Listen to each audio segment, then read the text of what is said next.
18 जून 1576 राजस्थान के वीर सपूत महाराणा प्रताप और मुगल किंग अकबर की सेनाएं आमने सामने थी। दोनों में एक हिस्टोरिकल बैटल होने जा रहा था, जिसे इतिहास में बैटल ऑफ हल्दी घाटी के नाम से जाना जाता है। हल्दी घाटी दो पहाड़ों के बीच बसा था। ये पहाड़ थे अरावली के, वो अरावली जिनमें महाराणा बचपन से खेले थे और आज इसी की गोद में वो जंग लड़ने जा रहे थे।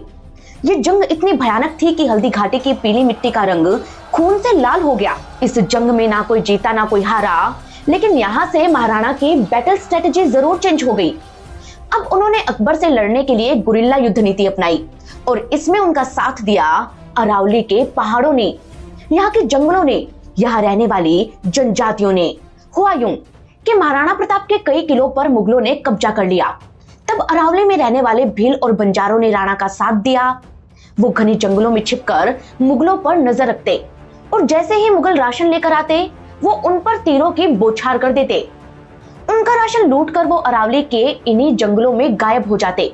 वहीं महाराणा प्रताप के सैनिक घात लगाकर यहीं पर मुगल सिपाहियों का इंतजार करते और मौका मिलते ही उन पर काल बनकर टूट पड़ते। कहते हैं कि अरावली पर बने उनके जिन जिन किलों पर मुगलों ने कब्जा किया, वहां हालात ये हो गए कि उन्हें खाना तक मिलना बंद हो गया। भूख के मारे उन्होंने आम तोड़कर खाने शुरू किए, लेकिन अरावली के आम उन्हें पचते कहां। यहाँ एक एक शेर का एक आम था, जिन्हें खाने से मुगल सिपाहियों के पेट खराब हो गए। भूख मरते उन्होंने अपने घोड़े काट कर खाए और जब वो भी नहीं बचे तो वो खुद ही किलों को छोड़कर भाग गए। अब सोचिए जरा कि अगर अरावली के ये पहाड़ नहीं होते, ये जंगल नहीं होते, ये कंटीले रास्ते नहीं होते, तो क्या महाराणा प्रताप की गुरिल्ला युद्ध नीति कभी सफल हो पाती? कभी नहीं। दोस्तों, हम राजस्थान वालों ने अपनी स्कूल बुक में मशहूर कवि कन्हैयालाल सेठिया की कविता पाथल और पीथल पढ़ी है। इसमें कुछ लाइनें हैं। हरे घासरी रोटी ही जद बन्न बिलावड़ो ले भाजो, ना 900 अमरो चीक पड़ो, राणा रो सोयो दुख जाग्यो। कहते हैं कि जब महाराणा प्रताप के बेटे अमर सिंह घास से बनी हुई एक रोटी खा रहे थे, तब एक बिल्ली ने उनकी वो रोटी छीन ली। इस पर अमर सिंह रोने लगे। अब छोटे से बच्चे का दुख देख राणा का दिल रो पड़ा। पहली बार वो कमजोर पड़ गए और अकबर को संधि के लिए लेटर लिखने की सोचने लगे। लेकिन तभी उन्होंने तनकर खड़े अरावली के पहाड़ों को देखा और तब क्या हुआ? आंख्या में आंसू भर बोलो, मैं लिखशू अकबर न पाती, पण लिखू किया जद देखू हूँ आरावल ऊंचो हियो लिया। चित्तौड़ खड़ियो है मगरा में विकराल भूतसी लिया छिया, मैं झुकू किया है आन मने, मैं झुकू किया है आन मने कुलरे केसरिया बानारी, मैं बुझू किया हूँ शेष लपट आजादी रे परवानारी। कहते हैं कि अरावली के पहाड़ों को देख महाराणा का हौसला वापस आया। उन्हीं के कारण अरावली के पहाड़ सिर उठाए खड़े थे। चित्तौड़ का किला राणा के दम पर आन बान शान से खड़ा था, जिसे देख राणा को अकबर के आगे झुकना मंजूर नहीं हुआ। राणा झुके भी नहीं और अकबर कभी जीता भी नहीं। दोस्तों, इतिहास गवाह है कि अरावली के इन पहाड़ों ने न सिर्फ महाराणा प्रताप को हौसला दिया, बल्कि ये उनका घर था। अकबर के आगे खड़े रहने की ताकत उन्हें अरावली से मिली। ये अरावली के पहाड़ ही थे जिन्होंने राजस्थान में किलों की फौज खड़ी कर दी। कुंभलगढ़, आमेर, जयगढ़, नाहरगढ़, बाला किला जैसे शानदार किले भारत के दूसरे स्टेट्स में तो क्या, पूरी दुनिया में कहीं नहीं है। राजस्थान के ये जायंट फोर्ट्स कभी नहीं बन पाते अगर अरावली नहीं होता। अरावली ने ये किले कैसे बनाए? क्यों अरावली ही इन्हें बना सकता था? चलिए ये बात भी आपको डिटेल में समझाते हैं। दरअसल अरावली के ये पहाड़ लाखों साल पुराने हैं। ये तब बन रहे थे जब दुनिया में देशों की एग्जिस्टेंस ही नहीं थी। ज्योग्राफी बताती है कि आज से करीब 2.5 अरब साल पहले धरती की टेक्टोनिक प्लेट्स आपस में टकराकर फोल्ड हो गईं। इससे बने ऊंचे ऊंचे पहाड़ जो हजारों सालों तक बनते रहे। ये ही अरावली माउंटेन रेंज थी, जिसमें टाइम के साथ साथ zinc, copper, lead, silver, tungsten, kyanite जैसे मिनरल्स और लाइमस्टोन, मार्बल, ग्रेनाइट जैसा बिल्डिंग मटेरियल जमा होता गया। माने अरावली के पत्थर किला या कोई भी बिल्डिंग बनाने के लिए परफेक्ट बनते गए। यही वजह थी कि जब सालों बाद अरावली के आसपास रजवाड़े बनने शुरू हुए तो राजाओं को किले बनवाने के लिए पत्थरों की कमी ही नहीं पड़ी। तभी तो महाराणा कुंभा ने उस दौर में कुंभलगढ़ जैसा आलीशान किला बनवा लिया, जिसकी दीवारें चीन की दीवार को टक्कर देती हैं। कहते हैं कि कुंभा के पास चित्तौड़ का किला पहले से था, लेकिन ये किला एक प्लेटो पर था और दिक्कत ये थी कि इसके चारों तरफ कोई दूसरा पहाड़ नहीं था जो इसे प्रोटेक्शन दे पाता। इसीलिए दुश्मन इसे आसानी से घेर लेते थे और इसकी सप्लाई चेन को तुरंत काट सकते थे। यही कारण था कि वो दूसरा किला बनवाना चाहते थे जो ज्यादा सुरक्षित हो। इसके लिए वो सही जगह की तलाश में थे और तब उन्हें नजर आए अरावली के पहाड़। अरावली संस्कृत के और प्लस वैली से मिलकर बना है, जिसका मतलब होता है लाइन ऑफ पीक्स। हिंदी में कहें तो पहाड़ों की एक लाइन, एक श्रृंखला। इसी लाइन में एक पहाड़ी थी जिसका नाम था जरगा। जरगा अरावली के दूसरे पहाड़ों से घिरी थी, जिस वजह से दुश्मनों का यहाँ तक पहुंचना आसान नहीं था। ऐसे में महाराणा कुंभा ने इसी पर किला बनवाना शुरू किया। इस विशाल किले को बनाने के लिए उन्हें जो भारी मात्रा में पत्थर चाहिए थे, वो अरावली ने उन्हें हाथों हाथ दे दिए। वहीं जरगा पहाड़ी ने पूरी तरह अपनी बलि दी, क्योंकि इसी को काटकर तो कुंभलगढ़ को बनाया जाना था। कहते हैं कि उस वक्त राजस्थान में चकवालिया और खंडवालिया नाम की दो कम्युनिटी हुआ करती थी।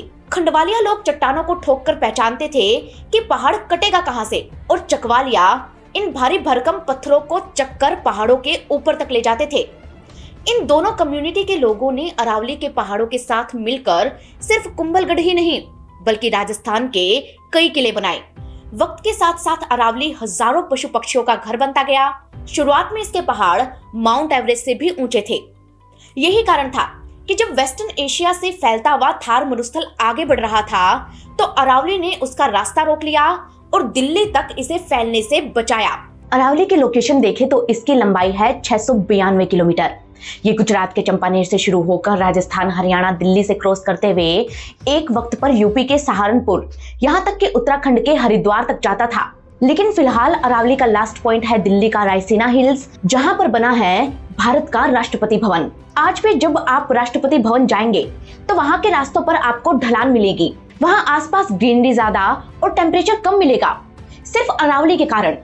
अरावली पर ही बसे हैं रणथंभौर, सरिस्का, मुकुंदरा, जवाई और झालाना जैसे वाइल्ड लाइफ सेंचुरी। इसके हाईएस्ट पीक गुरु शिखर पर बसा है राजस्थान का सबसे famous tourist place mount Abu. वहीं राजस्थान की नदियां भी अरावली से निकलती हैं। यहाँ जमीन में पानी अरावली से जाता है। दिल्ली के लिए तो ये पहाड़ लंग्स का काम करते हैं। तो सोचिए कि अरावली खत्म तो दिल्ली का लंग डैमेज पक्का। इसीलिए तो हंगामा मच गया जब सुप्रीम कोर्ट ऑफ इंडिया ने अपने एक वर्डिक्ट में कहा कि 100 मीटर से कम हाइट वाली पहाड़ियों को अरावली माउंटेन रेंज का हिस्सा नहीं माना जाएगा। इस फैसले के साथ ही अरावली का 90% हिस्सा डेंजर जोन में आ गया, क्योंकि इसकी 90% पहाड़ियां 100 मीटर से कम हाइट की हैं। इसके बाद सामने आया कि अरावली की 90% पहाड़ियां उस प्रोटेक्शन कवर से बाहर हो जाएंगी जो अरावली माउंटेन रेंज को मिला हुआ है, जिसके बाद इन्हें लूटा जाएगा। धड़ल्ले से माइनिंग होगी, इतनी खुदाई होगी कि कुछ ही वक्त में ना सिर्फ ये पहाड़ गायब हो जाएंगे, बल्कि माइनिंग से उड़ने वाली धूल मिट्टी के कारण आपका सांस लेना तक मुश्किल हो जाएगा।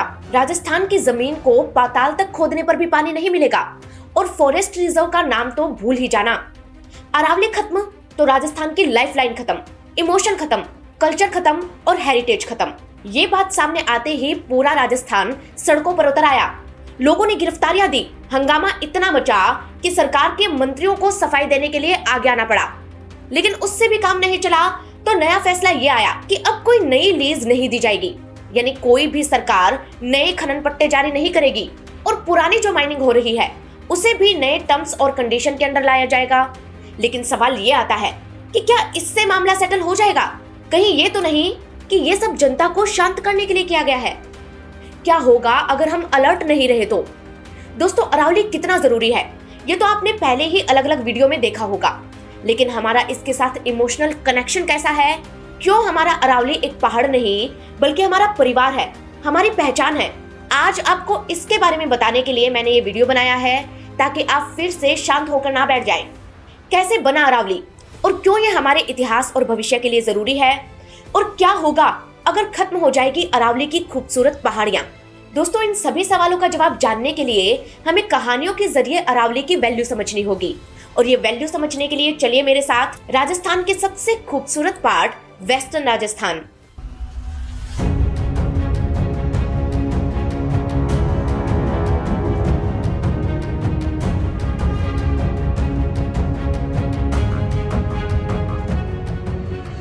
The Supreme Court of India has approved a new definition. Environmental groups have raised concerns. The government says the definition brings clarity, but the real question is how far is India willing to push a fragile landscape for development? The Aravali's are part of our national heritage. How can the government allow the destruction of history? Remember, there have been protests to save Aravali. ये हमला है हमारे घर पे, हमारी पहाड़ियों पे, हमारे पानी पे, हमारे रहन सहन पे, हमारे आने वाली पीढ़ियों पर हमला है। मतलब सीधा सीधा राजस्थान पर हमला। अरावली कोई लैंड नहीं है जो थे नक्शा पे खींच दी। हाँ नहीं लगे राजस्थान चुप रहेगा। कोई माइनिंग जोन नहीं है अरावली। आप हमारे घरों पर हमला कर रहे हैं और बात यदि घर आ जावे तो पचे राजस्थान बहसबाजी नहीं करे, पचे राजस्थान उबो वही जा। देश की राजधानी दिल्ली से करीब 800 किलोमीटर दूर वेस्टर्न राजस्थान में बसा है जैसलमेर। आज ये शहर मशहूर है अपने sand hills, Rajasthani food, culture, folk dance और फोक सॉन्ग्स के लिए। साथ ही यहाँ का सोनार फोर्ट इसे बहुत बड़ा टूरिस्ट हब बनाता है। जैसलमेर शांत और खूबसूरत है, लेकिन इसके अलावा इसकी एक पिक्चर ये भी है। जैसलमेर वो जगह है जहां पीने का पानी बहुत मुश्किल से मिलता है, इसलिए लोग पानी इकट्ठा करने के लिए अलग अलग टैक्टिक्स का यूज करते हैं। इनमें एक तरीका ये भी है कि लोग जमीन में बड़े बड़े मटके दबा देते हैं जिनका मुंह खुला रहता है ताकि इनमें बरसात का पानी इकट्ठा हो सके। यहाँ हर परिवार का अपना एक अलग मटका होता है जिसमें वो बूंद बूंद पानी भी इकट्ठा कर लेते हैं। अब सोचिए जरा कि कितनी कमी है यहाँ पानी की। जैसलमेर में बारिश बहुत कम होती है और गर्मियों में टेम्परेचर 50 डिग्री के पार चला जाता है। ऐसा इसलिए क्योंकि Jaisalmer heart of the Thar है। ये पूरा जिला ही डेजर्ट में बसा है जहां पानी की प्रॉब्लम कॉमन है। लेकिन यही समस्या अगर देश की राजधानी दिल्ली में होती तो यहाँ के लोग भी मटकों में पानी इकट्ठा कर रहे होते अगर अरावली के पहाड़ इस रेगिस्तान को रोक नहीं देते। अरावली राजस्थान के 15 जिलों से गुजरता है। ये पहाड़ इस तरह से खड़े हैं कि नॉर्थ में दिल्ली और साउथ में ये अहमदाबाद तक जाते हैं। ये राजस्थान के पूर्वी और पश्चिमी यानी कि ईस्टर्न और वेस्टर्न पार्ट को अलग अलग करते हैं। एक्सपर्ट्स कहते हैं कि अरावली के पहाड़ों का इस तरह से खड़ा होना इसे एक तरह से नेचुरल बैरियर बनाता है और इसी बैरियर ने मरुस्थल को रोकने में अहम भूमिका निभाई है। एक्सपर्ट्स बताते हैं कि मरुस्थल की आदत होती है कि वो बहुत जल्दी जल्दी फैलता है। सदियों पहले जब अरब कंट्रीज से होते हुए ये मरुस्थल राजस्थान तक पहुंचा तो आगे दिल्ली तक जाने से इसे अरावली ने रोका। इतना ही नहीं, इंडियन ओशन से आने वाली मानसूनी हवाओं को भी अरावली ईस्ट की तरफ भेजता है, जिससे उत्तर प्रदेश, ईस्टर्न राजस्थान, दिल्ली, हरियाणा और पंजाब में बारिश होती है। अरावली के कारण नॉर्थ इंडिया के कई स्टेट और राजस्थान का एक बहुत बड़ा एरिया डेजर्ट बनने से बच गया। लेकिन अगर ये मरुस्थल फैल जाता तो क्या होता? तो वही होता जो छप्पनिया अकाल में हुआ। थार मरुस्थल के कारण राजस्थान के एक बड़े एरिया में हमेशा ही पानी की कमी रही है दोस्तों। अकाल पड़ते रहे हैं। ऐसा ही एक भयानक अकाल था छप्पनिया अकाल, जो अंग्रेजों के जमाने में पड़ा था। कहते हैं कि उस वक्त बारिश ना होने के कारण हाल इतना भयानक हो गया कि लोगों के घर अनाज खत्म हो गया। उन्हें पेड़ों की छाल खाकर जीना पड़ा।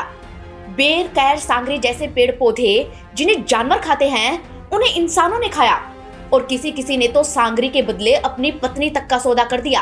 दोस्तों, ये सब सुनने में कहानियां लगती होंगी आपको, लेकिन हम राजस्थान वाले अच्छी तरह से जानते हैं कि हमारे बुजुर्गों ने अकाल और पानी की कमी के कारण थार मरुस्थल में कैसे कैसे दिन देखे हैं।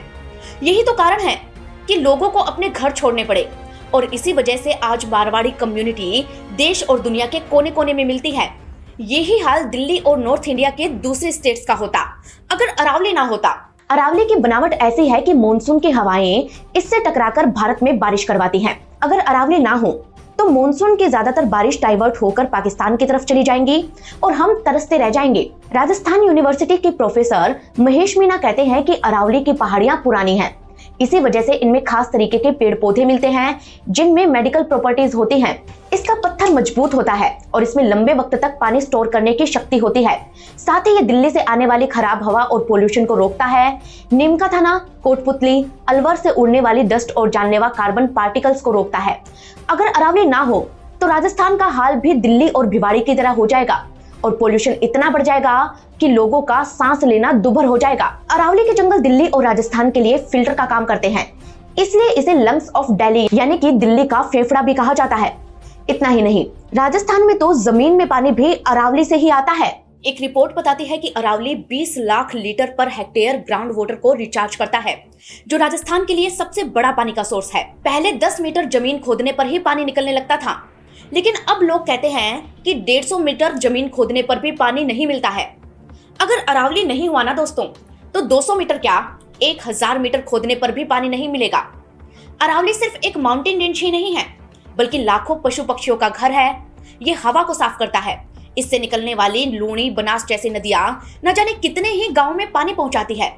जमीन के अंदर पानी पहुंचाता है ये, और मिनरल्स इन पहाड़ियों में इतने हैं कि यहाँ पर जो कुछ राजस्थान के गांव है ना, जहां पर मिनरल्स मिलते हैं, उनका नाम ही उस धातु के नाम पर पड़ गया है।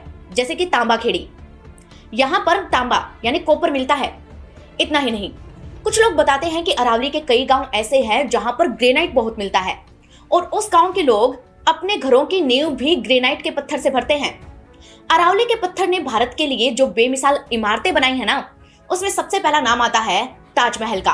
कहते हैं कि अरावली के इन्हीं पहाड़ों से मकराना में संगमरमर निकलता है, जिसका सफेद पत्थर मुगल बादशाह शाहजहां को इतना पसंद आया कि उसने ताजमहल इसी से बनवाया। कहते हैं कि उस वक्त एक एक गाड़ी में 50-50 बैल जोड़कर ये भारी भरकम पत्थर आगरा पहुंचाया जाता था। मार्बल की कमी ना हो जाए, इसलिए जब तक ताजमहल नहीं बना तब तक संगमरमर आगरा के अलावा और किसी को नहीं मिला। राजस्थान, पंजाब, हरियाणा, हर एक राज्य के ड्रेनेज सिस्टम और रेन सिस्टम को अरावली मैनेज करता है। लेकिन सवाल ये आता है कि जब ये इतना ही इम्पोर्टेंट है तो क्या इसकी इम्पोर्टेंस हमारी सरकारों को समझ नहीं आती?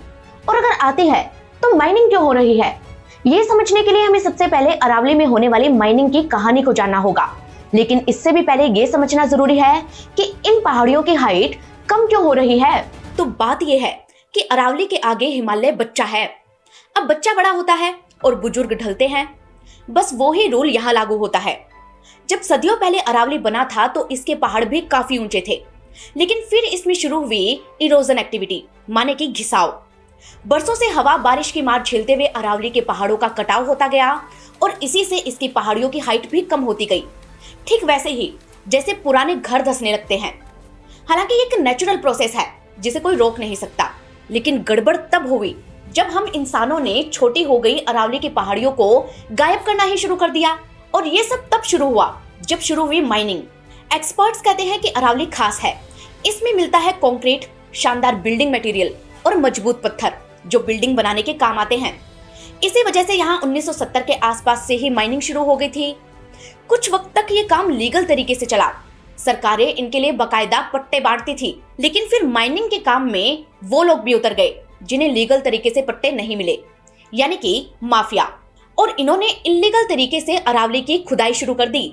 माइनिंग माफिया इस बिल्डिंग मटेरियल को भिवाड़ी, दिल्ली, गुड़गांव, नोएडा और आसपास के इलाकों में बेचने लगे, और बदले में नेताओं और अफसरों को रिश्वत खिलाने लगे। ऐसा कई मीडिया रिपोर्ट्स कहती हैं। खैर, अब यहाँ तक फिर भी सब कंट्रोल में था, लेकिन हालात बिगड़े तब जब 2014 में रियल एस्टेट सेक्टर में बूम आया। तब अरावली में धड़ल्ले से इलीगल माइनिंग होने लगी। हालात ये हो गए कि माइनिंग माफियाओं ने 31 पहाड़ों को पूरी तरह साफ करके रख दिया, जिसके बाद कोर्ट ने खुद कमेंट करते हुए पूछा कि क्या इन पहाड़ों को हनुमान जी उठाकर ले गए। सिस्टम की मिलीभगत से माइनिंग माफिया इतने निडर हो गए कि जो भी उनके रास्ते में आता उसे डंपर से कुचल दिया जाता। अरावली में क्या हो रहा है, इसकी खबरें लगातार न्यूज़पेपर में छपती रहीं और साल दर साल बीतते रहे। इसी बीच अरावली को बचाने के लिए कुछ एनजीओ आगे आए। गुड़गांव के लोगों ने चिपको आंदोलन की तर्ज पर अरावली के पेड़ों पर राखी बांधकर उन्हें अपना भाई बनाया, ताकि जंगलों की कटाई को रोका जा सके। हरियाणा सरकार ने अरावली ग्रीन वॉल परियोजना के तहत बेजान होती अरावली की पहाड़ियों को बचाने की कोशिश की, लेकिन फाइनल रिजल्ट ये रहा कि ना माइनिंग रुकी, ना ही पहाड़ियां बची। दोस्तों, अरावली में जहां जहां माइनिंग होती है वहां वहां स्टेट्स को मिलता है पैसा। अब राज्य सरकारें इस पैसे को, इस रेवेन्यू को खोना नहीं चाहती, इसीलिए वो माइनिंग रोकना नहीं चाहती। हालांकि माइनिंग माफियाओं को रोकने के लिए कोई कदम क्यों नहीं उठाए जाते, ये आप खुद समझ जाइए। खैर, अब सवाल ये आता है कि सुप्रीम कोर्ट ने अरावली की डेफिनेशन क्यों दी। तो दोस्तों, इसकी कहानी भी आपको सुना देते हैं, जो अब से नहीं बल्कि 30 साल पहले से शुरू होती है। दरअसल हुआ ये कि 1980 में तमिलनाडु के एक सोशल एक्टिविस्ट टी.एन. गोदावर्धन ने संविधान के आर्टिकल 32 के तहत सुप्रीम कोर्ट में एक पिटीशन दायर की थी। ये पिटीशन थी गवर्नमेंट ऑफ इंडिया के खिलाफ, और इसे दायर किया गया था नीलगिरी के जंगलों की हिफाजत के खातिर।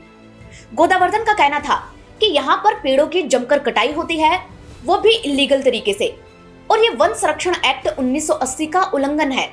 कहते हैं कि उनकी पिटीशन पर सुनवाई करते हुए 12 दिसंबर 1996 को सुप्रीम कोर्ट ने इस मामले में ऐतिहासिक फैसला दिया और कहा कि कौन सी जमीन जंगल है और कौन सी नहीं, ये सरकार के नोटिफिकेशन से तय नहीं होगा। माने जो जंगल है उसे जंगल ही माना जाएगा और FCA 1980 के तहत उसको संरक्षण भी मिलेगा। ये पर्यावरण संरक्षण के हिसाब से एक बड़ी विक्ट्री थी, जो सही भी था। लेकिन इस फैसले को सुनाने के बाद भी कोर्ट ने केस बंद नहीं किया, बल्कि इंटरिम अपील के आधार पर देश के अलग अलग हिस्सों में जो जंगल थे उन पर अपने फैसले देना जारी रखा। इसी कड़ी में 31 जनवरी 2024 में सुप्रीम कोर्ट ने union of India, Haryana, Rajasthan, Delhi और गुजरात सरकार के अंतरिम अपील के आधार पर एक सेंट्रल एम्पावर्ड कमेटी बनाने के निर्देश दिए और इस कमेटी को काम दिया गया कि वो अरावली और उससे जुड़े वन्य क्षेत्रों की परिभाषा तय करे। 2 मई 2024 को ये काम मल्टी एजेंसी कमेटी को दिया गया। फॉरेस्ट सर्वे ऑफ इंडिया माने SFI की लीडरशिप में बनी इस कमेटी ने ये तय किया कि 100 मीटर से ऊंची पहाड़ी और 2 पहाड़ों के बीच 500 मीटर के एरिया को ही अरावली माना जाएगा।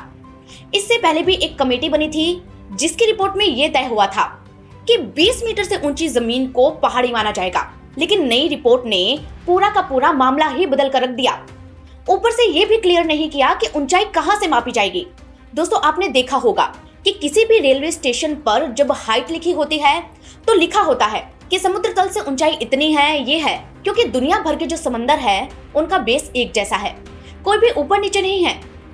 अब अगर अरावली की पहाड़ियों की हाइट भी समुद्र तल से मापी जाए ना, तो हो सकता है कि बहुत सी पहाड़ियां 100 मीटर से ऊपर निकले, लेकिन आसपास की जमीन से अगर इन्हें मापा जाएगा तो 90% अरावली इस क्राइटेरिया से बाहर हो जाएगा, जिसका नतीजा ये होगा कि जो पहाड़ियां लैंड माफिया इलीगल तरीके से खोद रहे थे, अब उन्हें लीगल तरीके से खोदा जाएगा, जिसका फायदा मिलेगा बड़े बड़े बिजनेसमैन और सरकारों को और जान जाएगी आम आदमी की। यही वजह थी कि जब लोगों के सामने कोर्ट का फैसला आया तो जबरदस्त तरीके से विद्रोह शुरू हो गया।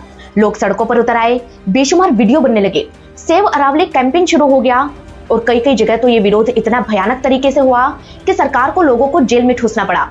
तभी सरकार के मंत्री आगे आए और एक्सप्लेन किया कि सुप्रीम कोर्ट के फैसले से तो इलीगल माइनिंग रुकेगी, ना कि बढ़ेगी। उन्होंने कहा कि जनता को गुमराह किया जा रहा है, लेकिन बात यहाँ गुमराह करने की है ही नहीं, बात तो कानून को लागू करने की है।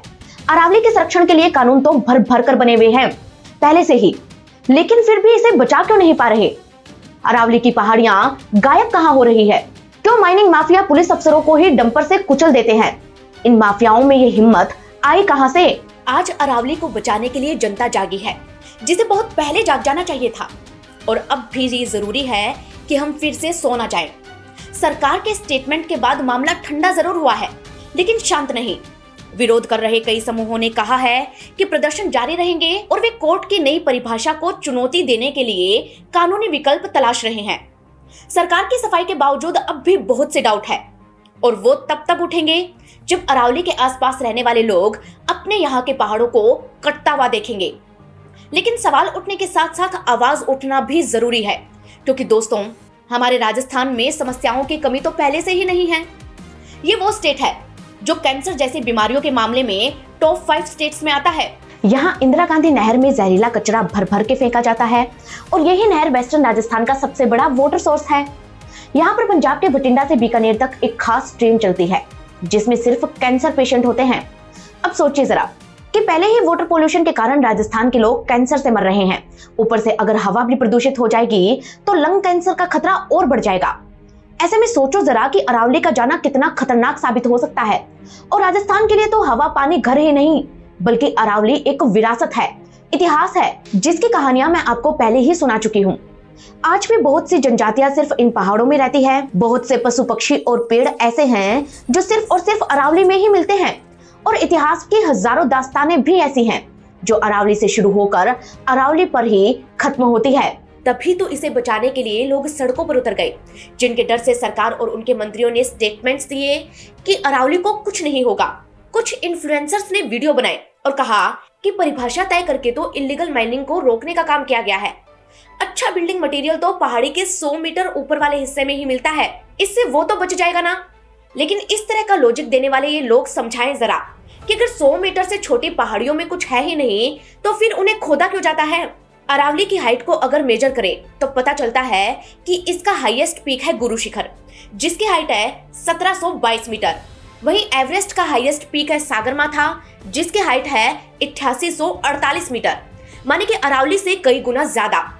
फिर माइनिंग माफिया इतनी इलीगल माइनिंग करके अपना पैसा और वक्त क्यों बर्बाद कर रहे हैं इन छोटे पहाड़ों पर?